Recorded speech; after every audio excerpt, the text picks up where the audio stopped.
Desperate measures. Captain Maya Chen stared at the fleet display with a mixture of despair and determination. The collection of vessels before her couldn't rightfully be called a military fleet. Salvaged mining rigs, retrofitted cargo haulers, and decades-old scientific vessels floated in loose formation around the command ship Defiance, itself a repurposed luxury cruise liner. "Status report," she demanded, her voice steady despite the weight pressing on her shoulders.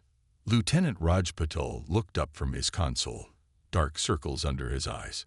"Conversion of the Eros mining laser is complete, Captain. It's at 47% military-grade efficiency, which is the best we can do with the parts available. Engineering is still working on the shield harmonics for the outer ring of cargo ships." Maya nodded. This was humanity's last line of defense, a cobbled-together fleet of civilian vessels desperately modified for war. 6 months ago, the Hegemony had arrived in the solar system with their gleaming warships and perfect formations. They decimated Earth's small military fleet in hours and delivered their ultimatum: surrender and serve as a client species, or face extinction. Earth's unified government had publicly accepted the terms while secretly preparing this desperate countermeasure. Every ship that could fly had been commandeered, retrofitted with whatever weapons could be improvised, and crewed by volunteers from all walks of life. "Captain, we're receiving the final shipment of converted weapons from Luna Base," Communications Officer Eliza Wong announced. "They've managed to repurpose 23 more mining drills into energy lances." "Mining drills into weapons," Maya mused, shaking her head. "If my academy instructors could see us now, they'd probably fail us on the spot," Tactical Officer Derek Santos joked, though his smile didn't reach his eyes. A former cruise ship security officer, he'd never expected to be directing weapons systems against an alien armada. The bridge fell silent as the massive holographic display at the center of the room updated. Long-range scanners had picked up the Hegemony patrol fleet moving toward Jupiter's orbit.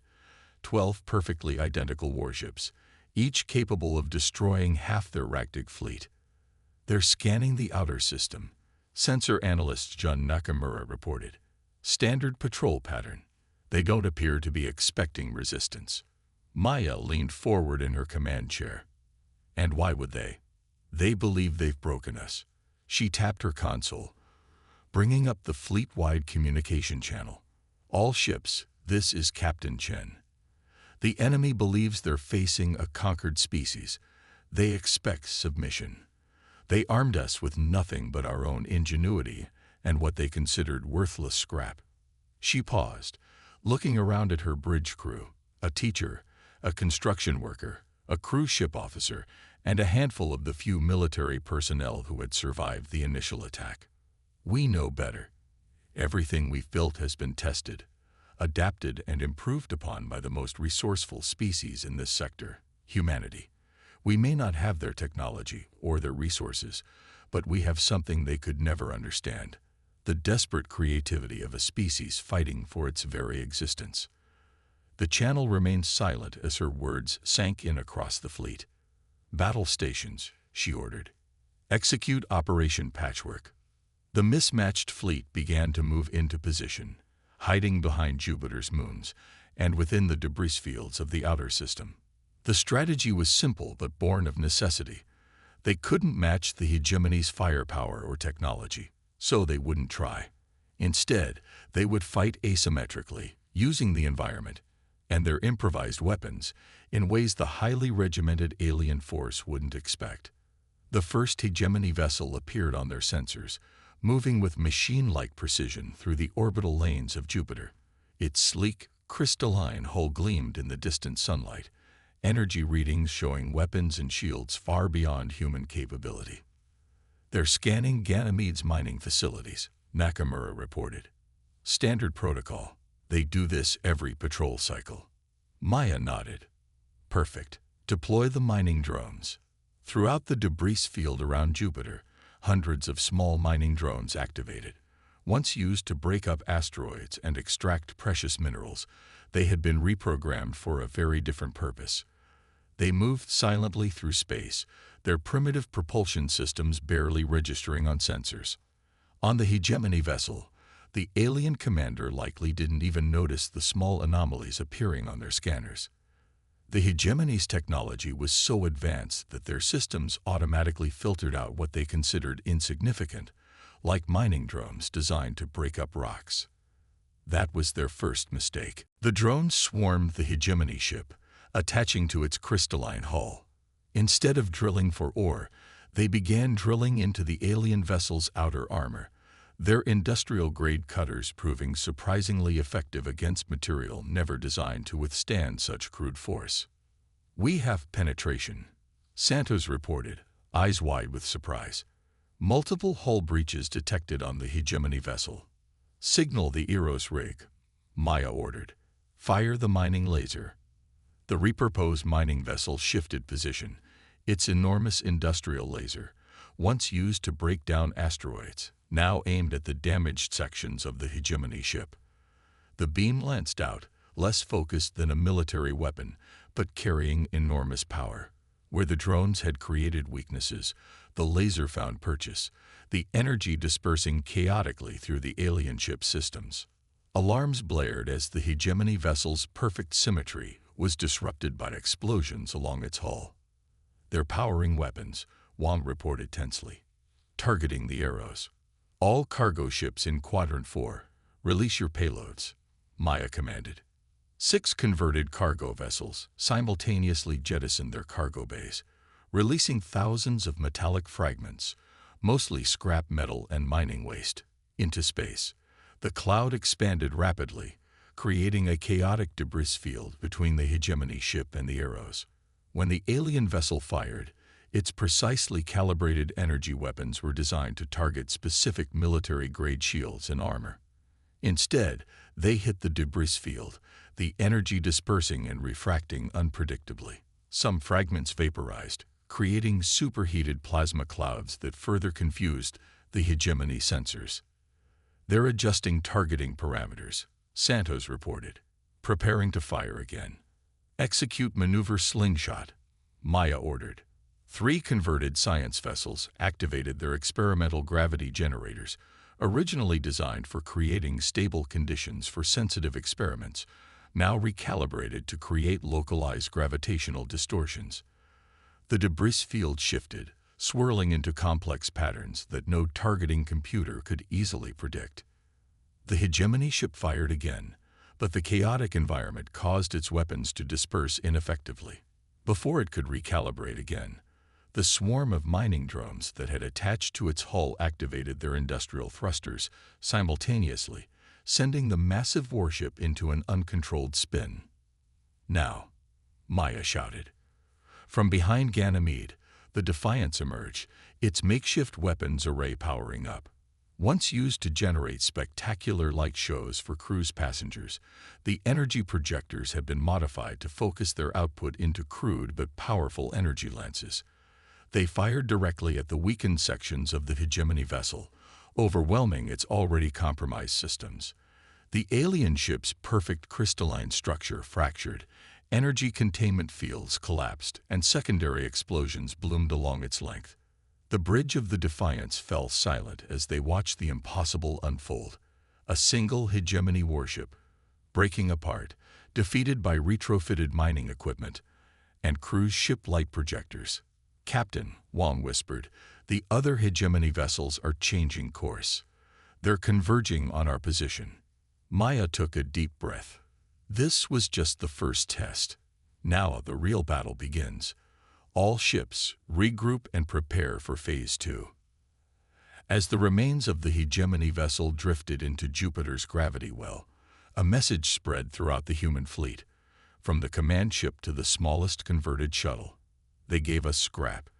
We just destroyed their perfect warship. Now let's show them what humanity can really do." The battle for Jupiter had just begun, but for the first time since the Hegemony arrived, humanity had found hope in the most unexpected place, their own supposed inferiority. Turning the tide. 3 weeks after the Battle of Jupiter, the mood aboard the Defiance had transformed from desperate determination to cautious optimism. The Hegemony had withdrawn to Mars orbit after losing 3 more vessels to what they had initially dismissed as primitive tactics. Maya stood in what had once been the cruise ship's grand ballroom, now converted into a strategic command center. Holographic displays showed the positions of both fleets, with the Hegemony's remaining warships clustered defensively around their main base on Mars. "They're adapting to our tactics," Tactical Officer Santos noted, pointing to the simulation of their last engagement. "They've modified their shields to disperse energy more chaotically, similar to how our debris fields work. And they're deploying counter-drones to intercept our mining units." Maya nodded. "As expected. The Hegemony may be rigid in their thinking, but they're not stupid. Every victory will be harder than the last." Dr. Elena Cowrie, formerly an astrophysicist and now the fleet's chief science officer, stepped forward. "Captain, we've completed the analysis of the Hegemony vessel components we managed to recover." She activated a display showing crystalline fragments and strange metallic alloys. "Their technology is centuries ahead of ours, but we've discovered something interesting. Their systems are perfectly optimized. Too perfect, actually. There's almost no redundancy, no adaptation capability. Everything is designed to function under ideal conditions with exact specifications. That matches their behavior," Commander Ortiz, Maya's executive officer, observed. "Perfect formations, standardized tactics, identical ships. They operate like a machine." "Exactly," Dr. Cowrie continued. "And machines break when faced with sufficient chaos and unpredictability. We've been succeeding not despite our crude technology, but in some ways because of it." Maya considered this. "So we double down on chaos, make ourselves even more unpredictable." "I have something that might help with that," announced Chief Engineer Marcus Wu as he entered the command center. Behind him, a team wheeled in what appeared to be salvaged components from the Hegemony ships. "We've been experimenting with their communication systems. The Hegemony uses quantum-entangled communication nodes, instantaneous, unhackable. But when we expose them to the electromagnetic field fluctuations from our retrofitted fusion drives." He gestured to a technician who activated a crude device. The crystalline communication node began pulsing erratically. "It creates what we're calling quantum static. Their communications become garbled, unpredictable. They can't coordinate their perfect formations if they can't communicate perfectly." A slow smile spread across Maya's face. "How quickly can you weaponize this?" "We've already modified the field generators on 6 of our mining ships," Wu replied. "With your permission, Captain, I'd like to install them on all vessels in the fleet." "Granted. Make it happen." The strategic display updated as new information came in from their scout vessels. The Hegemony was preparing for a major push, moving their remaining fleet to Earth orbit. Intelligence suggested they were bringing in reinforcements, 3 massive dreadnoughts unlike anything they'd faced before. "They're done playing around," Ortiz said grimly. "Those dreadnoughts could wipe out our entire fleet." Maya studied the display thoughtfully. "Unless we hit them before they're ready. Lieutenant Wong, send a message to all ships. We're launching Operation Wildfire immediately." Within hours, the human fleet broke orbit around Jupiter, not in an organized military formation, but in what would appear to any observer as a chaotic, disorganized retreat. Ships moved at different speeds, took different trajectories, some even appearing to flee in the wrong direction. To the Hegemony, it must have looked like panic. By the time they reached the orbit of Mars, the human fleet had completely dispersed, with no 2 ships following the same approach. The Hegemony forces moved to intercept what they perceived as a disorganized attack, their perfect formations spreading out to engage multiple targets. That was when Maya gave the order: activate quantum static generators. Throughout the scattered human fleet, improvised devices powered up, creating overlapping fields of electromagnetic distortion. On the Hegemony ships, communication systems began to fail.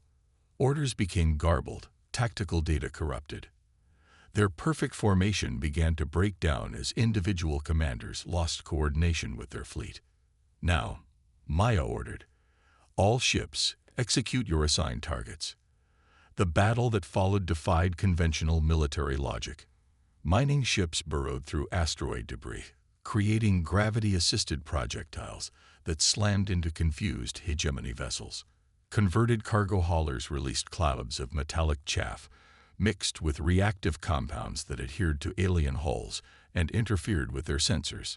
Science vessels projected false sensor readings, making hegemony targeting systems see phantom ships where there were none.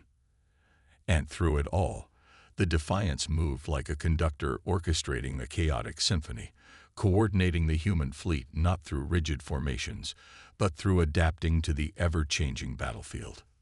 3 hours into the battle, the first hegemony dreadnought arrived from hyperspace, its massive form dwarfing even their largest warships.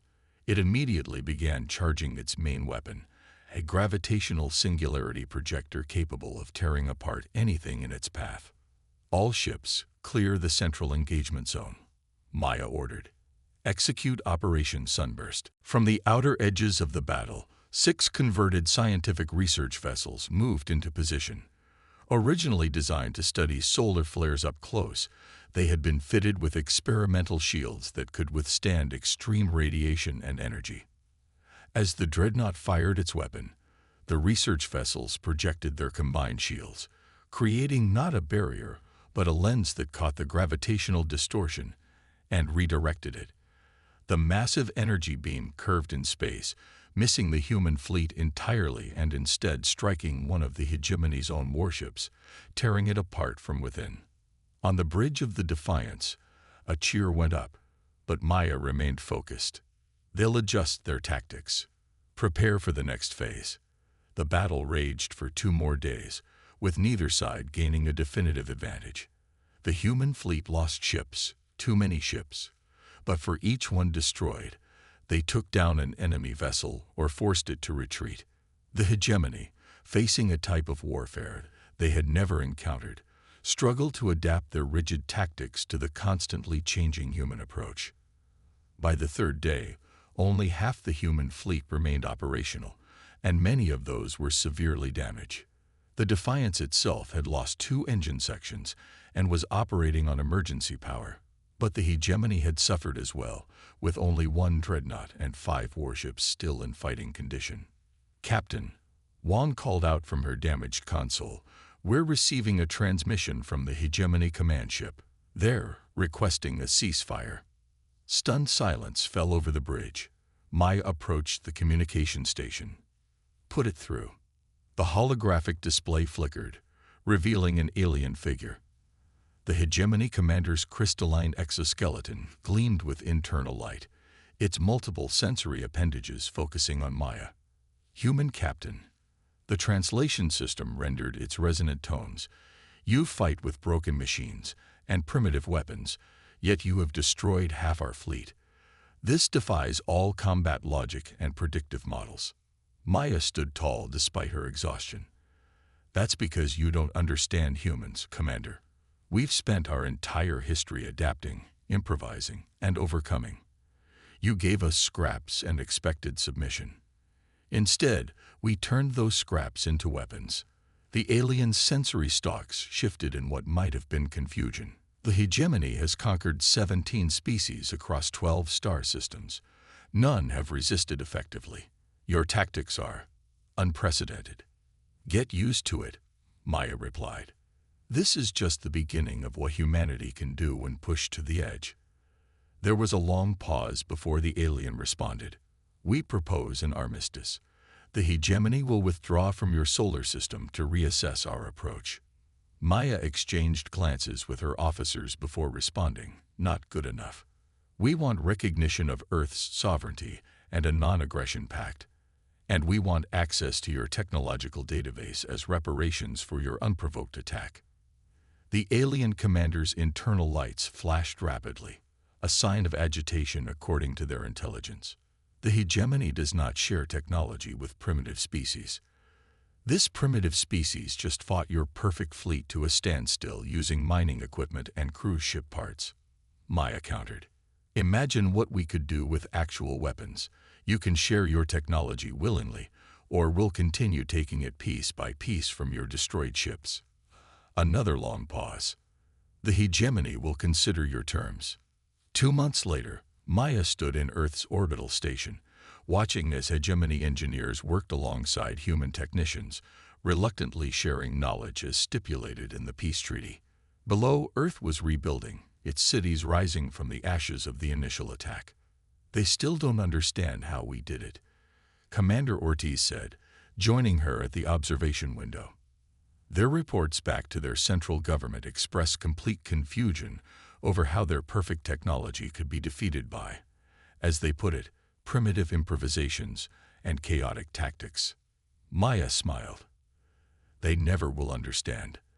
The hegemony built their empire on technological superiority and perfect order. They can't comprehend a species that thrives on disorder and adaptation." In the docking bay below, engineers were already incorporating hegemony technology into new human vessel designs. But unlike the aliens' perfect, identical warships, each human ship was unique, customized, modified, improved upon by individual crews who understood their vessel's quirks and capabilities. "The Galactic Council has accepted Earth's petition for membership," Ortiz continued. "The first primitive species ever granted status without first being conquered or uplifted by an established power." The hegemony representatives objected, of course. "Let them object," Maya replied. "The galaxy just learned an important lesson. Never underestimate a species that can turn scraps into weapons and defeat into victory." As she watched a new class of hybrid warship take shape in the construction bay, a vessel that combined hegemony crystalline technology with human ingenuity and adaptability, Maya couldn't help but smile. They had started with nothing but junk and desperation, and now they stood as equals among the stars. The hegemony had armed them with scrap. Now humanity would show the galaxy what they could do with real power,